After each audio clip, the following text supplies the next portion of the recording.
Notre psaume d'aujourd'hui, c'est le psaume de la Passion, qui est le psaume 22. Quelles sont les caractéristiques importantes de cette psaume? Qual que é esse salmo da paixão, né? O Salmo 22, quais são as características importantes que a gente pode encontrar aqui nesse salmo, né? Ah, L'analyse théologique du psaume 22, qui est un texte biblique avec a profonde implicação messiânica. O Salmo 22 é um salmo cheio de características messiânicas, né? Donc, le psaume 22 et ses prophéties messianiques, o verset 1, que je pense que c'est le plus connu, acho que o verso 1 é o mais conhecido, parce que c'est la phrase de Jesus a dit dans la croix. É a frase que Jesus disse na cruz, né? Essa frase aí, ó. Mon Dieu, pourquoi m'as-tu abandonné? Deus meu, por que me abandonaste? Et cette phrase est dans le contexte de la crucifixion de Jesus. É a frase no contexto da crucificação de Jesus, a gente encontra aqui uma frase que aponta para esse aspecto messiânico, profético, né? Le verset 16, c'est une prémonition de la crucifixion. E aqui no verso 16, nessa previsão, a premonição da crucificação, que fala: Ils ont percé mes mains et mes pieds. Eles iriam furar, né, as minhas mãos e os meus pés, e isso anuncia uma crucificação, um suplício que era inexistente na tradição judaica, né? Une crucifixion, un supplice inexistant dans les traditions juives, mais qui deviendra réalité avec Jesus. Então, essa parte do Salmo 22 vai apontando para esse servo sofredor que viria, que morreria pelo povo, e a gente entende como sendo a pessoa de Jesus. Le partage de vêtements, le verset 18, avec ses images de désolation et de dépossession, évoque o moment de grand abandon. Então, esse verso 18 é aquele que fala sobre eles dividirem as vestes de Jesus e tal, né? E ele evoca aqui um momento de abandono, um momento de tristeza, um momento de sofrimento. Então, o Salmo 22, ele nos traz todas essas lições messiânicas, né? Esses apontamentos para Jesus, e a gente tem aqui profundas lições para aprender dele. Accomplissement en Jésus-Christ, então é o cumprimento em Jesus Cristo, né? Primeiro item, profecia e réalité. Então a gente percebe a realidade da profecia sendo cumprida aqui. O psaume 22, et la mort de Jésus sur le Golgotha é saisissant. Então é uma palavra interessante, né? Esse saisissant, porque a morte de Jesus no Gólgota, ela é um destaque, né? É impressionante, é emocionante.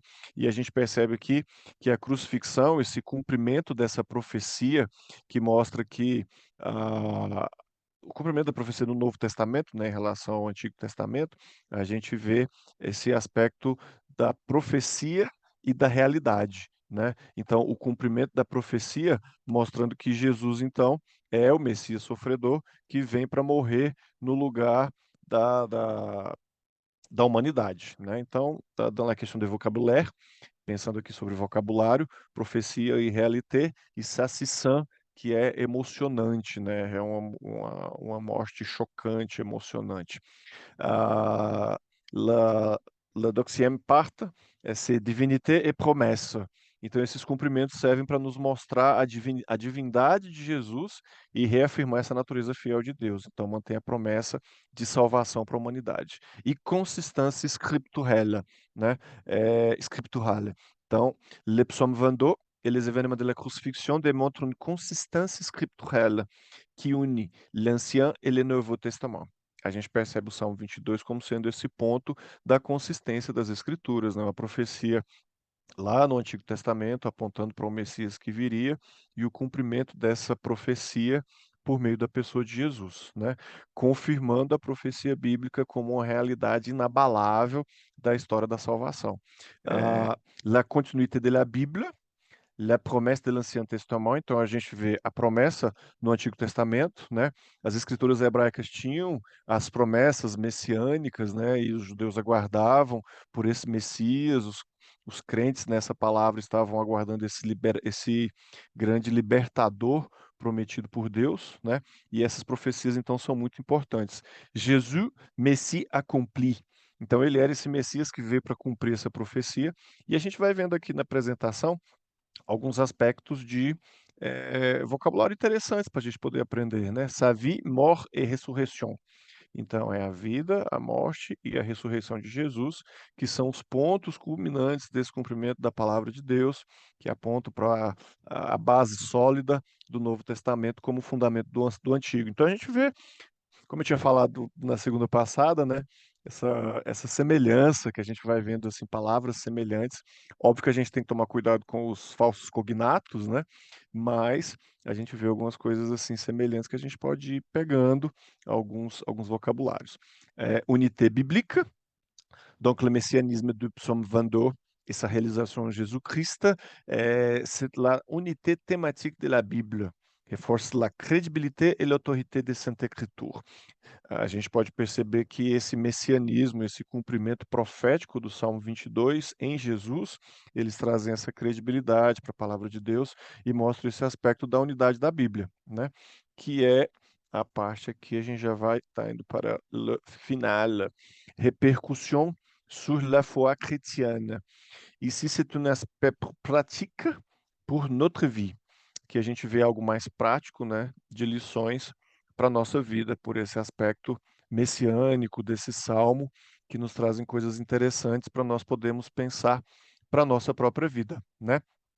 Le premier, c'est la foi fortifiée, né? Então, essas provas do cumprimento messiânico do Salmo 22, elas reforçam a nossa fé, né? Com certeza. A gente percebe que essa base teológica, essa base bíblica, essa base de prophétie, né? De la prophétie dans le psaume 22, c'est une fortification de notre foi. Et la conviction des croyants qui voient la main souveraine de Dieu guide l'histoire de la rédemption. Então, a gente percebe a mão soberana, né? Souverain, c'est un mot très important, très spécial ici. Essa palavra aqui é um vocabulário interessante para a gente aprender, é la souveraineté de Dieu, a soberania de Deus e a mão soberana de Deus guiando a história da redenção. La seconde partie, c'est l'écriture vérifiée. Então, a escritura verificada, a gente percebe esse cumprimento da escritura, né? Essa continuidade bíblica serve de validação para a autenticidade e infalibilidade das escrituras. Então, se torna uma fonte de confiança, né?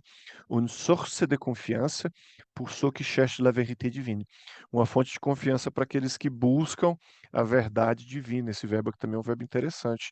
O verbo chercher, chercher, que quer dizer buscar, né? Aqueles que estão buscando. E a gente está aqui nessa, né? A gente está aqui numa busca também, né? Por aprendermos o idioma, por crescermos por meio da Bíblia.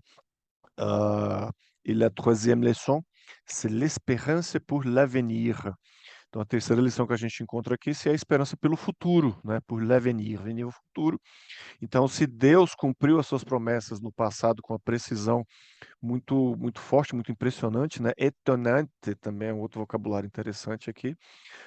Os crentes, os cristãos, as pessoas podem, então, colocar essa esperança no futuro. Temos a certeza de que, se ele cumpriu essa promessa no passado, ele vai cumprir no futuro, né?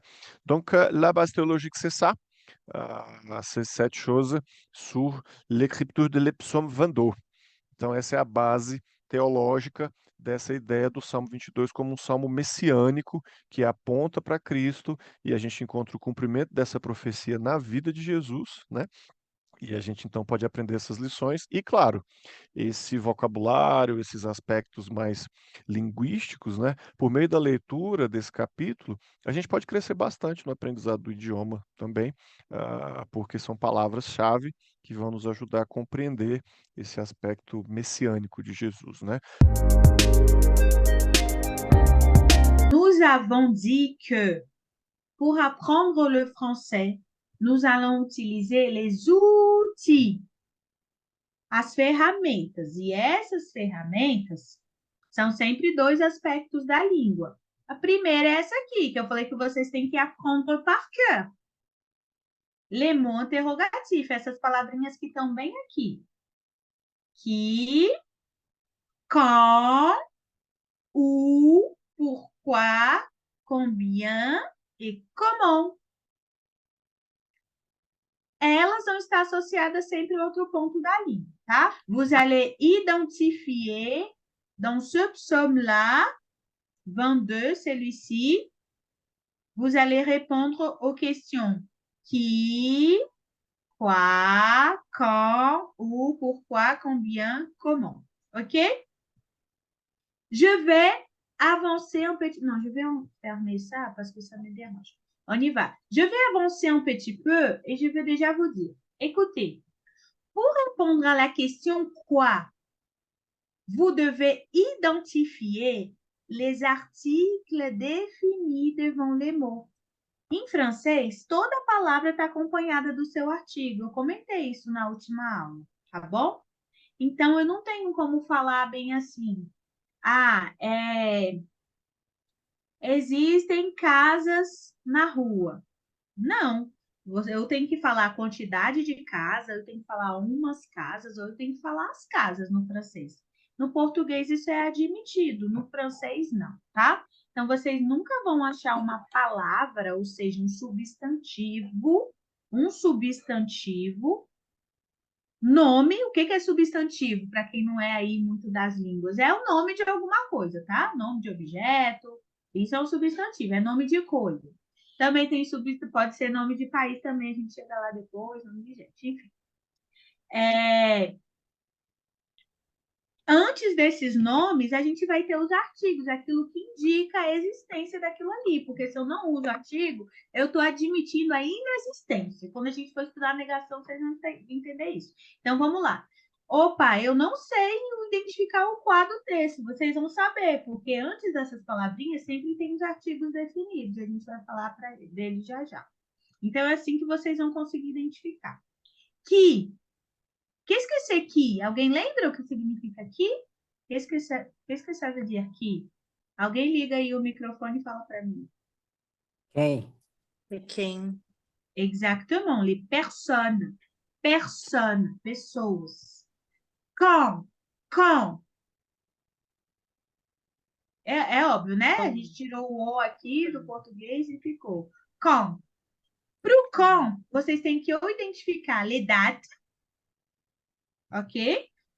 Le moment, momentos, e ou como no caso de data, eu posso ter artigo também definido, a gente vai ver isso, ou les prépositions, porque para situar um momento no tempo, eu uso uma preposição, a gente vai ver que palavrinhas são essas aí.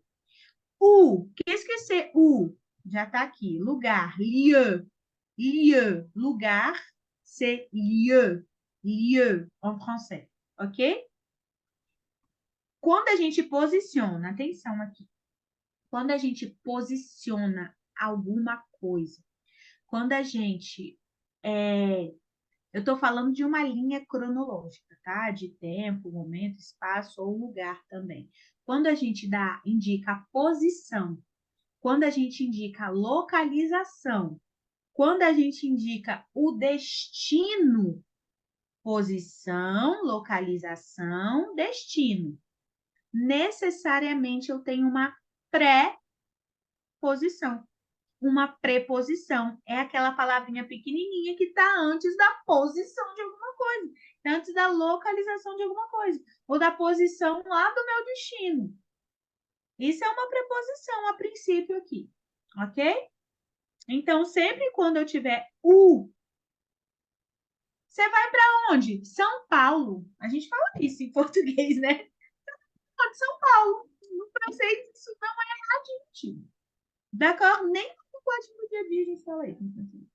Ok? Eu tenho que usar a preposição. Aí a gente não vai ver isso mais a fundo agora, obviamente.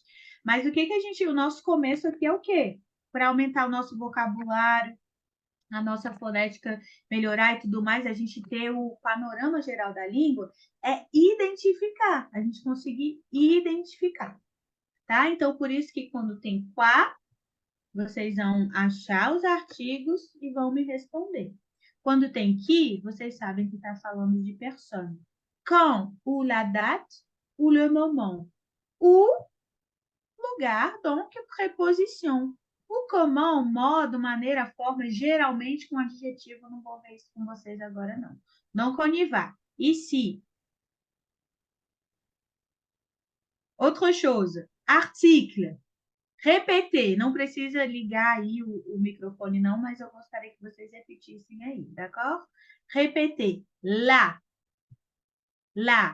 Article défini masculin, e aqui já está falando, antes de palavra feminina. A marca do feminino no português é o A, né? No francês não é o A, vocês vão ver, apesar de lá ser o artigo definido, é o A do português, o artigo definido feminino. Le, aqui é o biquinho. Lembra o nome dessa vogal? Eu falei na última aula, é então vai ficar le. Não é lê, porque lê é esse daqui. Então, quando vocês lerem isso daqui e falar lê, eu vou entender isso daqui. D'accord? Donc, le, masculin, masculino, tá?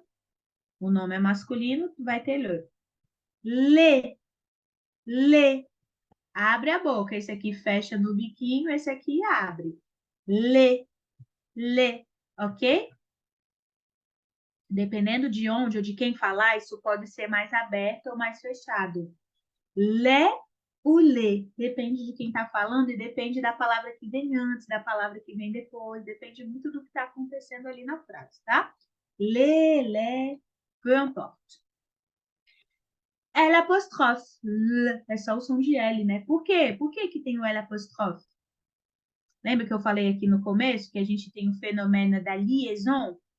Eu ligo a última letra da palavra anterior à vogal da seguinte, isso também acontece com os artigos. Então, a gente tem o L apóstrofe. Essa vírgula ali em cima a gente chama de apóstrofe. Antes de vogal ou H. E H em espanhol é H, né? H. Uhum. H. Olha o H. Eu nem tentando no espanhol. É H. Donc, c'est la même chose, d'accord? Le H. H muet. E a maioria deles no francês é mudo. Assim, nenhum se pronuncia, né? Mas tem mudo e tem mudo. C'est ça. On y va? On y va. Somme 22. Oui. Jennifer, Oui, c'est toi. Numéro 3, esse que eu acabei de ler, você vai me responder U. Lembra o que é U? ton trône. Ah, très bien, très bien. Donc, tu sièges où? Sur ton trône. Ainda que vocês não tenham aprendido aqui preposição. Qual é a preposição dessa frase? Eu falei que a preposição está antes da posição, né, do local. É o Sur. sur. Très bien. Esse é uzinho, é aquele uzinho do biquinho. Sur ton trône. Porque esse... Oh là là, qu'est-ce que j'ai fait?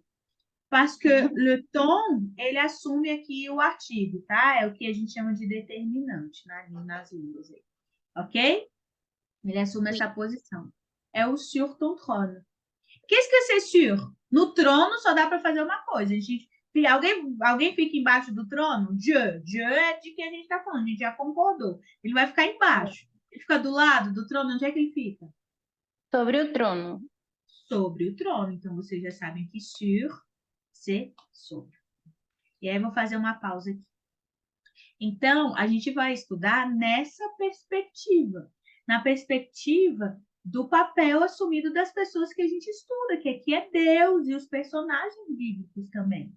Então, a gente vai conseguir fazer essas apreensões dos sentidos. Opa, a gente está falando de qui, c'est Dieu. Então, a ele eu atribuo verbos de poder, né? Esses verbos. Então, a gente vai associando sob essa perspectiva. D'accord?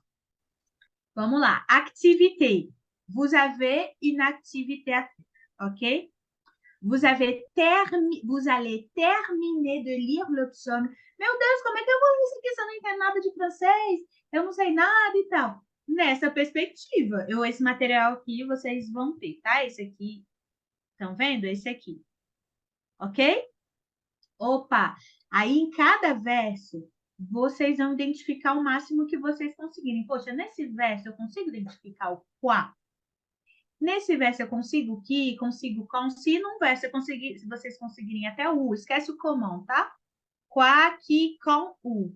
Se no verso der para identificar os quatro, ótimo. Se der só para um, ótimo. Façam isso verso por verso.